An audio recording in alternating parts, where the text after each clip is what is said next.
첫 번째 금감원 제재심에서 결론을 내지 못했던 옵티머스 펀드 사태 심의가 다음 달 3일로 예정돼 있습니다. 쌀쌀한 날씨에도 혹시나 제재 수위가 낮아질까 피해자들은 매일 거리로 나와 집회를 열고 있는데요.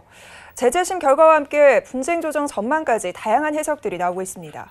과연 어떤 결론이 예상되는지 정순영 기자와 함께 자세히 알아보겠습니다. 안녕하세요. 네, 안녕하십니까. 네, 다음 달 3일에 옵티머스 펀드 판매사인 NH투자증권과 수탁사인 하나은행의 제재 심의 다시 열립니다. 일단 중징계가 통보된 걸로 아는데 이번에 어떤 결론이 좀 날까요? 네, 지난 19일이었는데요. 제재 심의에 참석한 NH투자증권과 하나은행은 두 곳 모두 중징계 수준의 사전 통보를 받았었습니다. 이 정영채 NH투자증권은 3개월 직무 정지하는 사전의 통보를 받았고 또 NH투자증권에 대해서도 역시 중징계안이 통보된 것으로 전해졌습니다. 옵티머스 펀드 수탁사인 하나은행도 기관 경고 등의 중징계안을 사전에 통보를 받았는데 사무관리를 맡은 예탁결제원도 중징계안을 통보를 받았지만 제재심에서는 그 대상에 제외됐습니다. 금감원의 금융사 제재는 등록 인가 취소, 영업정지, 시정명령, 기관 경고, 기관 주의 순이고 또 임원 제재 수위는 해임 권고, 직무정지, 문책 경고, 주의적 경고, 주의 순의 5단계로 이루어집니다. 금융사 제재는 기관 경고 이상, 금융사 임원 제재는 문책 경고 이상의 중징계고 임원은 중징계를 받으면 금융사의 취업이 제한이 되게 됩니다. 금감원은 판매사 측 다수 관계자와 금감원 검사국의 진술과 설명을 충분히 청취를 했다면서 다음 달 4일에 다시 회의를 열기로 했다고 밝혔습니다. 업계에서는 라인펀드 사태 제재심 선례를 살펴봤을 때 옵티머스 건 역시 최소 3차례 이상의 제재심이 진행될 것으로 예상이 되고 있습니다. 제재심에서 징계안이 의결이 되면 증권선물위원회와 금융위원회 안건으로 상정이 된 후에 최종 의결 절차를 거쳐서 확정이 되게 됩니다. 네, 기관은 물론이고 CEO까지 중징계 결론이 나게 된다면 회사 입장에서는 굉장한 부담일 것 같은데요. 중징계가 나오게 된다면 NH투자증권과 하나은행 어떻게 대응한다는 입장인가요? 금감원은 제재심은 회사뿐만 아니라 임원까지 징계 대상이 되기 때문에 금융권 입장에서 큰 부담감을 안고 있습니다. 은행 CEO들은 연임을 위해서 취업 제한이라는 중징계를 막기 위해서 효력정지 가처분 신청과 또 행정소송으로 시간을 끄는 방법을 활용을 하고 있는데요. 얼마 전 손태승 우리금융지주 회장은 지난해 DLF 사태로 인해서 중징계를 받았었지만 효력정지 가처분 신청과 행정소송 등을 거쳐서 연임에 성공을 한 바가 있습니다. 금융권 입장에선 CEO 제재로 경영에도 부담이 될 수 있기 때문에 이 방법을 선택할 가능성이 높은 상황이지만 행정소송을 걸더라도 은행권이 감독당국에 반기를 드는 것처럼 보일 수가 있어서 이 역시 부담으로 작용하기는 마찬가지입니다.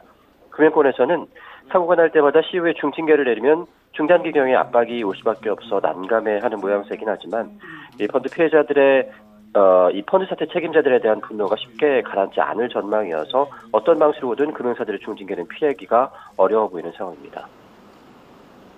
네, 당초에 두 곳과 함께 예탁결제원도 징계 대상에 포함됐던 걸로 알고 있는데 갑자기 제재심에서 빠졌어요. 어떤 이유입니까? 첫 제재심에서 예탁원은 NH투자증권과 또 하나은행과 함께 출석한 제재 관련 공방을 벌일 것으로 예상이 됐었지만 안건에는 오르지 않았습니다. 당초 18일 예정됐던 제재심 일정도 다 하루가 늦춰졌었는데요. 이에 대해서 윤석헌 금감원장은 지난 17일에 국회에서 열린 정무위원회 업무보고에 참석해서 지금 감사원에서 해당 이슈를 보고 있어서 그쪽에서 결론이 나오면 우리가 따를 것이라고 밝힌 바 있습니다.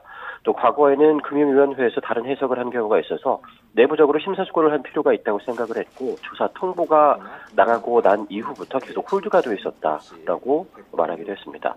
예탁원이 이번 제재심에서 빠지면서 제재 수위가 기관 경고 이하의 경징계로 논의되는 것이 아니냐라는 추측도 나오고 있는데요. 앞서 금융위가 지난달 일반 사무관리 회사가 투자 신탁의 기준 가격 선정 등 업무를 위탁 수행하는 경우에는 자본시장법상 일반 사무관리 회사 관련 규정이 적용되지 않는다라는 법령 해석을 내놓은 바가 있었기 때문입니다. 예탁원은 향후 제재심 일정에 대해서 금감원으로부터 아직 전달받은 게 없다는 입장이어서 당분간 제재 논의는 이루어지지 않을 전망입니다. 금감원이 중징계를 통보했더라도 제재심 수위는 앞서 진행됐던 라인펀드 판매사처럼 외부 위원들이 참여하는 대심제를 통해서 낮아질 가능성이 있습니다. 네, 피해자들에겐 중요한 시점이 아닐까 싶은데 매일 금감원 앞에서 상경투쟁을 벌이고 있다고 합니다. 참 안타까운데 피해자들 입장에서는 아무래도 직접 펀드의 권유를 받았던 NH투자증권에 대한 분노가 가장 크지 않을까 싶습니다. 피해자들 주장은 어떻습니까? 이 항의 집회를 이어가고 있는 피해자들은 19일 열렸던 금감원 옵티머스 제재심에서 방청이라도 허락을 해달라라고 금감원에 요구를 했지만 거부가 됐었습니다. 징계를 위해서는 철저한 증거 주소와 피해자들의 피해 회복 여부가 확인이 돼야 되는데 방청조차 허락하지 않는 것은 밀실야합이나 다를 바 없다라는 것이 피해자들의 주장인데요. 이들은 대신 제재심 방청 대신에 하나은행과 예탁결제원에 엄중한 중징계를 촉구하는 호소문을 금감원에 제출했습니다. 특히 펀드를 속아 투자하게 된 가장 큰 이유이기도 한 예탁결제원이 제재심에서 갑자기 빠진 것에 대해서도 성토를 이어가고 있는데요. 공공기관이 옵티머스 펀드에 공신력을 줬고 금융사가 검증하지 않고 판매하도록 사태를 키운 것은 사기에 의한 미필적 방조에 해당한다는 주장입니다. 예탁원이 제재심에서 제외된 자본시장법 논란 역시 조의 의무를 다하지 않은 상태에서 나올 수는 없는 전제가 잘못된 결정이라는 겁니다. 또 만약에 제재심 결과 정영채 대표의 징계 수위가 낮아질 경우 법적 대응을 비롯한 모든 수단을 동원해서 강경 대응에 나가겠다는 입장을 밝히기도 했는데요. NH투자증권의 경우 내부 통제 미비 책임과 사기, 사전 인지 여부 등이 제재심의 쟁점 사항인데 제재심에 앞서서 금융 CEO들에 대한 징계가 과도하다는 정치권의 목소리가 나오면서 피해자들의 분노에 기름을 부으기도 했습니다. 홍성국 더불어민주당 의원은 지난 17일에 국회 정무위원회 전체회의에서 금융기관들이 해외 현지 법인장을 임명하려면 몇 달씩의 검증 기간이 걸리고 CEO들도 30년 정도의 경력과 노력들이 있는데 그 부분에 대해서는 전혀 고려가 없이 CEO에 대한 너무 강력한 조치들이 나오고 있다면서 5천억 원을 버는 회사 CEO가 10억을 벌기 위해서 범죄를 저지르진 않는데도 도매금으로 매도되면서 모든 책임을 묻고 있는 현재 상황은 금융 발전을 위해서 상당히 좋지가 않다. 이렇게 말을 한 바가 있습니다.